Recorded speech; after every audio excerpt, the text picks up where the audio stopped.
بسم اللہ الرحمن الرحیم۔ السلام علیکم ورحمۃ اللہ وبرکاتہ۔ امید کرتا ہوں کہ آپ سب خیریت سے ہوں گے۔ مائی چینل طاہر جی راجو میں خوش آمدید۔ اگر آپ نے میرا چینل سبسکرائب نہیں کیا تو پلیز سبسکرائب کر لیں، بیل آئیکن پر کلک کرنا نہ بھولیں۔ سبق آموز واقعہ آستینوں کے سانپ۔ روایت ہے کہ ایک بادشاہ اپنے درباریوں کے ساتھ شہر کے دورے پر نکلا۔ گھومتے پھرتے بادشاہ اور درباری ایک چوک میں پہنچے۔ چوک کے بیچوں بیچ ایک بھکارن بھیک مانگ رہی تھی۔ وہ تھی تو بھکارن مگر شکل و صورت ہی اچھی تھی، اور پھر اس کی بھیک مانگنے کی ادائیں بھی انوکھی تھیں۔ مثلاً بادشاہ اور اس کے درباریوں کو دیکھتے ہی بھکارن اٹھ کر کھڑی ہو گئی اور بولی، وہ آ گئے حسن اور دولت کے مالک، بادشاہوں کے بادشاہ، میں قربان جاؤں اپنے بادشاہ کے قدموں پر سے۔ ارے بھاگوان ہوں میں کہ صبح صبح اپنے مالک کے درشن ہو گئے، میرے بھاگ سنور گئے۔ آپ کا سندر مکڑا دیکھ کر حضور اپنے حسن کی خیرات اس فقیرنی کے پیالے میں ڈال دیں تو زندگی بھر دعائیں دوں گی۔ بادشاہ کو فقیرنی کی خوش آمد بھری لنترانی اور صورت یخلت بھا گئی کہ اصیل مرد بچہ تھا۔ مرد بچے کا دل کبھی بھی اور کسی بھی عورت پر آ سکتا ہے، لہذا لمحے بھر کے میں فیصلہ کر لیا کہ فقیرنی کو محل لے کر جاؤں گا اور اپنی چوتھی ملکہ بناؤں گا۔ بادشاہ کا حکم سنتے ہی فقیرنی نہال نہال ہو گئی اور جھٹ چلنے کو تیار ہو گئی کہ اندھا کیا چاہے دو آنکھیں۔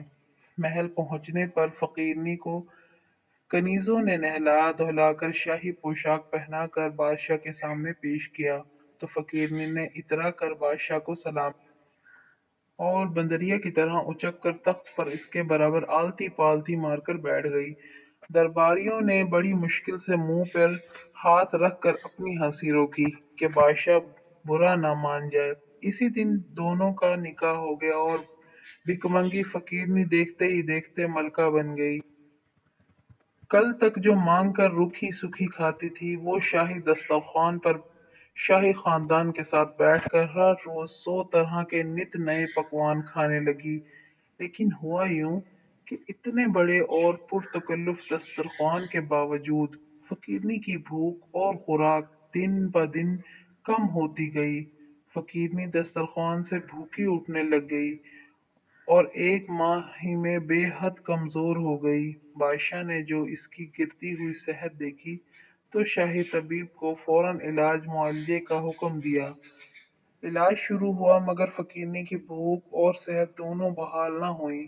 جب صورتحال زیادہ سنگین ہو گئی تو بادشاہ نے اپنے سب سے زیادہ عقلمند وزیر سے مشورہ کیا کہ اے وزیر، بتدبیر ایسا کیا کیا جائے کہ ہماری چوتھی ملکہ بھی کی بھوک بحال ہو جائے۔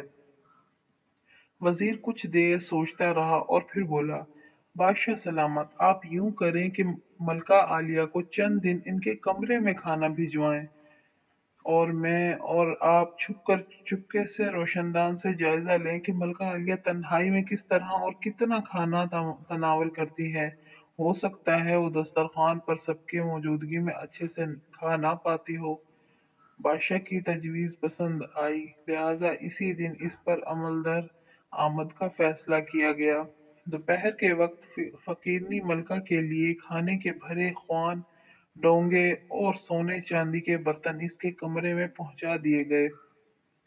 بادشاہ اور وزیر برابر والے کمرے کے روشندان کے پیچھے سیڑھی پر کھڑے ہو گئے اور فقیرنی ملکہ کے کھانا شروع کرنے کا انتظار کرنے لگے۔